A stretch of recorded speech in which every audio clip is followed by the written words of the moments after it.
Mi experiencia en leptospirosis es limitada, empezó en el 2003 coincidiendo con las inundaciones lo que voy a mostrar es en base a muchos aportes de Seijo, de Banasco y Smelling, que son del Instituto CONI de Santa Fe, y después de médicos del Hospital Alasia, como Carca, Escurra, Q2 del Hospital Cuyen y Gómez, Lucila Ortellau y Battagliotti. La leptospirosis, esto es una información de ahora, del 17 de septiembre, y dice que se ha subestimado el impacto global de la leptospirosis. Al año en el mundo, más de 1 millón enferman y casi 50.000 mueren. Estos son de investigadores de salud pública de la Universidad de Yale y afecta, por supuesto, a las áreas más subdesarrolladas de Latinoamérica, África y Asia. Y en realidad lo que empezó siendo una enfermedad descuidada o curiosa es una de las zoonosis más importantes que tenemos que tener en cuenta. En Argentina, traje, para no aburrirlos con cifras, solo lo de este año, que es el primer semestre, pero bueno, es la época del año donde se acumulan la mayor cantidad de casos. Y como ustedes ven, entre Santa Fe, Buenos Aires, Entre Ríos, se llevan más del 85% de los casos, pero como bien decía Ana, ya han aparecido casos en Córdoba, hay casos en Jujuy, en otros lados, por lo cual hay que estar atentos. Esta es la distribución. Y se trata de una espiroqueta. Hay dos, una la interrogans, que es la patógena, y la no patógena, la biflexa, que son muy parecidas y la diferenciación es genética, y es producto de infecciones urinarias crónicas que tienen las ratas, perros, vacas, cerdos, que la eliminan por orina, y a veces los animales no están enfermos, no los afectan. El contagio, el hombre se contagia por el contacto directo con piel o mucosas, cuando están con el barro, el agua o tejidos de animales. Por eso se daba mucho en veterinarios, era un lugar donde se lo iba a buscar, y en inundados. Y la gente muy pobre que vive en cavas, etcétera, y después vamos a comentar al final que hay un nuevo grupo que no pertenece al grupo habitual, que son los adolescentes que festejan con barro.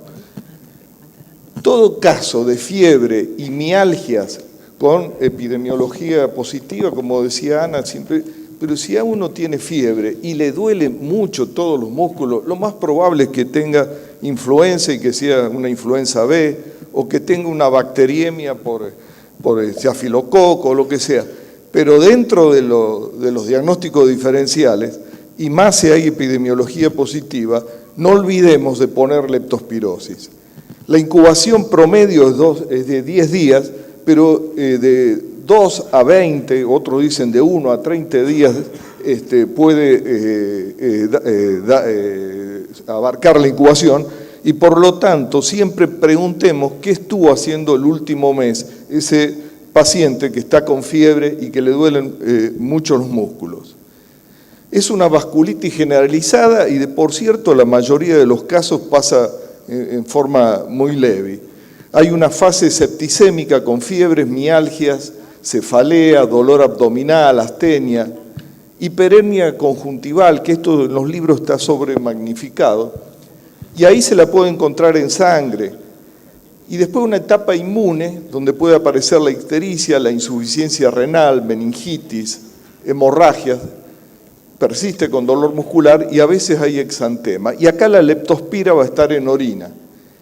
La vieja enfermedad que describió el alemán Weil, de ictericia, de función renal, hemorragias pulmonares, arritmia cardíaca y shock, yo la vi solo en un caso en febrero del 2003. No es tan común ver la forma icterohemorrágica. Y lo nuevo es que una enfermedad que en principio se decía que no afectaba a la parte respiratoria, lo que más preocupa ahora, que no en casos pediátricos, pero ya en adultos jóvenes en el Hospital Cuyen de Santa Fe, han visto neumonías atípicas con expurto algo sanguinolento, algunas neumonías con ictericia y hemorragias alveolares. Esto es una cava. Una cava son pozos que se han hecho para sacar, para rellenar lugares inundados. Y bueno, y cuando llueve se junta bastante agua y los chicos de los barrios periféricos de Santa Fe lo usan como piletas naturales. Y el problema es que suelen a su vez estar cerca de basureros donde hay perros, donde hay ratas y todo lo demás. Este chico, Mariano, se bañaba en esa cava de Villa Hipódromo y entra con un síndrome gripal. Todo síndrome gripal, que estemos en febrero, etcétera, bueno, dudar o interrogar sobre esto. Tenía cefalea intensa, dolor abdominal, vómitos, dolor en pantorrillas, y yo no le pude sacar los reflejos. Cuando a mí me llamaron para verlo, realmente le dolían muchísimo las pantorrillas y yo no le pude sacar los reflejos. También acá primero pensé en un Guillén Barré. A los 6 días se pone grave, el que hizo ictericia, tiene vómitos con sangre, hematuria, oliguria, las conjuntivas rojas, edema palpebral y la CPK bien alta. Los análisis que los hizo el Instituto CONI de Santa Fe dieron positivos. Este es otro chico de Puerto Gaboto. En realidad la conjuntivitis de la leptospirosis, uno lo que puede ver a veces es eso, ojos apenas inyectados, es bastante inespecífico. Pero bueno, más o menos lo mismo, dolor de cabeza, fotofobia, vómito, fiebre, se plantea una virosis, pero estamos en febrero, vive cerca de un basural con agua estancada y tiene dificultad para caminar. Si bien hablo de mialgia, el dolor es en las pantorrillas, es muy intenso. Bueno, tenía la CPK cuando se le hicieron los análisis alta, no tan alta como el otro, y el líquido cefalorraquídeo mostraba 170 elementos con un 70% de polimorfo. El diagnóstico fue de meningitis aséptica, pero se envió muestras de sangre, el chico fue dado de alta y los análisis de TR y MAT dieron positivos para Leptospira interrogans con esos serotipos. Una de las dificultades para diagnosticar leptospirosis es que realmente, como ustedes vieron, se parece a muchas otras enfermedades infecciosas. Y la otra dificultad es que el laboratorio es medio complicado. Las pruebas para tamizar, que es de positiva después de los 5 días, es la ELISA o el TR. El TR es macroaglutinación con antígeno termoresistente, que lo producen ahí en Santa Fe. Eso nosotros los usamos, es muy sensible, pero es muy poco específico. Nosotros metimos la pata con TR positiva, chicos que después al final tenían una supuración pleuropulmonar, osteomielitis, etc. O sea, y en estos momentos se está usando con mucha más especificidad la ELISA, y la confirmación es con la microaglutinación con antígenos vivos. Este es el método de referencia serológico. Si es dentro de los primeros 10 días y da negativa, hay que repetir porque pueden tardar en desarrollarse los anticuerpos. Y si es positiva con una sola muestra y más de un título de mayor a 1 en 200, se considera un caso confirmado. O cuando hay seroconversión en 2 muestras con mayores de 10 días, o una primera negativa o 2 positivas, esto es caso confirmado. Cuando es menor de 1 en 200, hoy es caso probable, y cuando es menor de 1 en 200 en 2 muestras, pero sin seroconversión, es caso descartado. Esto que es bastante complicado para acordárselo, como bien dijo la doctora Ceballos, está en la web del consenso. Uno de los problemas que tuvimos en la inundación del 2003 de Santa Fe era que el nivel de corte era muy bajo, en ese momento era 1 en 50. Por lo tanto, si bien se diagnosticaron muchísimos casos, yo no creo, o creemos después, analizando, que muchos de esos casos era gente que había tenido en algún momento contacto con la leptospira, pero que no fueron enfermedad de leptospirosis. Algunos tips de laboratorio. Cuando hay bilirrubina directa elevada, con transaminasas algo aumentadas, especialmente la TGO, y CPK muy elevada, sospechar leptospirosis. No le den tanto pelota al hemograma, porque los blancos a veces pueden estar altos, medianos, bajos, pero si le duelen las piernas, tiene fiebre, pidan CPK especialmente y pidan transaminasa. Si un chico deja de orinar, o generalmente adolescentes, deja de orinar y tiene insuficiencia renal con hipocalemia, es útil para diferenciarla de otras cosas. Y el líquido cefalorraquídeo realmente parece el de una meningitis aséptica viral. Aquel chico, si no se le hubiese hecho los análisis, seguro que se hubiese ido con el diagnóstico de meningitis aséptica viral.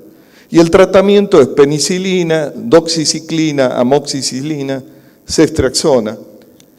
El problema son las medidas de prevención. Esto es lo que figura en todas las pautas, es evitar contacto con aguas contaminadas, no bañarse en cavas, eliminar basurales, controles de roedores. Y hay un solo trabajo hecho donde demuestra eficacia la doxiciclina, dar una vez por semana, que lo hicieron en soldados norteamericanos que se entrenaban en Paraná, a un grupo les dieron, que se metían en el barro, a otros no, bueno, y los que tomaron doxiciclina no se agarraron leptospirosis y los otros sí. Eso salió en un England del 84 y otra cosa no hay. Lo gracioso es que cuando sucede una inundación, y los funcionarios nos dicen, bueno, ¿cuáles son las medidas para prevenir? Y uno de esto, es el momento menos adecuado, o sea, tendrían que llamar ahora cuando no hay inundación y es el momento para hacer esto. Hacerlo esto durante la inundación es un despelote. ¿Cómo va a ser? Teníamos 1/3 de la ciudad bajo agua, era el barrio, andá a eliminar basurales ahí.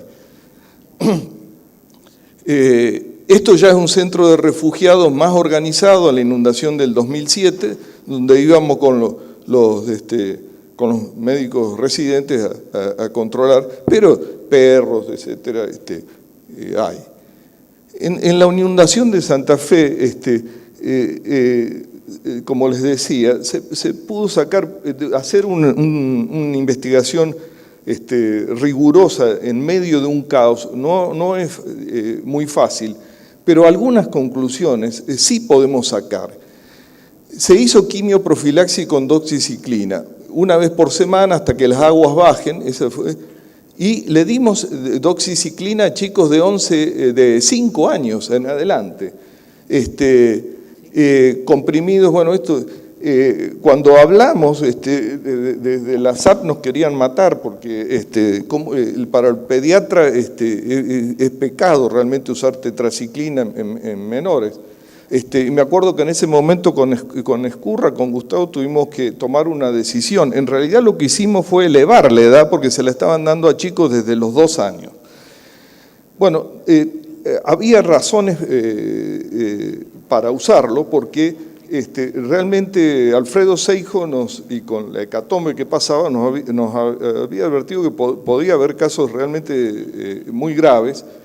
El esmalte a los 5 años ya está formado, si bien se dice que bueno, que hasta los 8, pero en realidad pensamos, bueno, es mejor que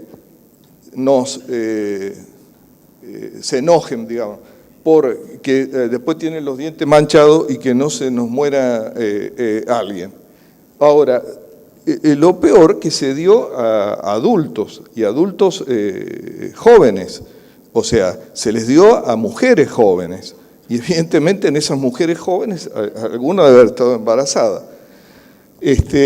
Yo le encargué a la jefa de odontología de nuestro hospital, que tenía su tesis hecha sobre tetraciclinas en dientes, o sea que era alguien que sabía buscar, que buscara todos los años, o todos los pacientes de la zona oeste, que es la que atendíamos, que concurren a odontología en nuestro hospital, mancha de tetraciclina, y que nos avise. Tanto en los chicos que la habían recibido en esos años, como en los menores de 7 años cuyas madres pudieron haber recibido quimioprofilaxis. Y no se detectó ninguna. Y eso nos había dicho la gente del Muñiz: miren, quédense tranquilos que por dar doxiciclinas una dosis no les va a pasar nada. 3 minutos, doctor. Bueno, lo que le decía a los nuevos, siempre buscamos el leptospirosis en los pobres. Esto salió este año, creo, el año pasado, en Buenos Aires. Unos estudiantes, para festejar, fueron a Palermo, hicieron un pozo, llenaron de barro y se tiraron barro y qué sé yo. Y eso se extiende en el resto del país. Para cuando uno cumple 15 años y qué sé yo, en Santa Fe ahora también está de moda embarrarse. Ahora, es más fino embarrarse con barro de Palermo que a veces con barro.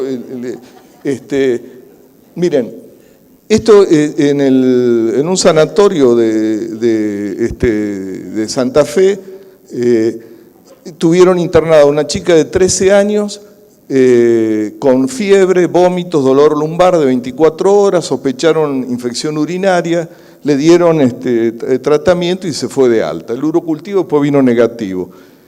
Después una chica de 14 años con 8 días de fiebre, mialgia y cefalea.